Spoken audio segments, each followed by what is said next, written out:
किंतु त्याग समर्पण जनसेवा जे निजक समर्पित करिसेंती माननीय प्रधानमंत्री नरेंद्र मोदी जी जन्मदिन उपलक्षे भारतीय जनता पार्टी राष्ट्रीय सभापति को निर्देश क्रमे सारा भारत वर्ष रे सेवा सप्ताह पालन करा जाउची एवं सेवा महायज्ञ मध्य पालन करा जाउची। विभिन्न प्रकार सेवामूलक काम हाथ को निया जाइची। आमर रक्तदान शिविर हो एवं फ्री हेल्थ कैंप हो कि विभिन्न हॉस्पिटल रोगी को विभिन्न सेवामूलक काम जोगई देवा हो, वृक्षरोपण हो एवं विभिन्न प्रकार बस्ती रे जाइकी सेवा जोगई देवार कार्यक्रम मध्य भारतीय जनता पार्टी माननीय प्रधानमंत्री को जन्मदिन उपलक्षे हाथ को नहीं।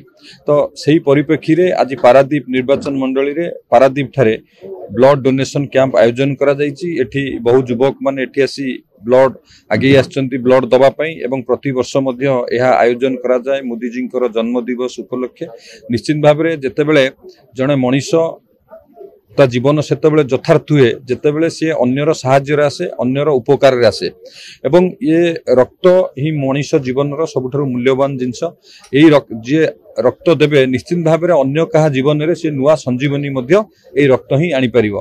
तो सेति पई जो डोनर माने ब्लड दउचंती जो रक्तदाता माने रक्त दउचंती तांको समस्त को हृदय धन्यवाद कृतज्ञता जनाउची। महत् कर्म पई समस्त आगे आसीचंती एवं माननीय प्रधानमंत्री जन्म दिवस उपलक्षे ये कार्यक्रम आयोजन करा जाइछि।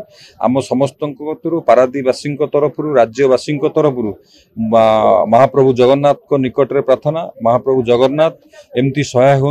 आमर माननीय प्रधानमंत्री नरेंद्र मोदी जी भारत को सेवा जोगई दिंतु एवं भारत को आगु को नवा कार्यक्रम जारी रखु। से महाप्रभु जगन्नाथ आशीर्वाद तांको उपर रहू।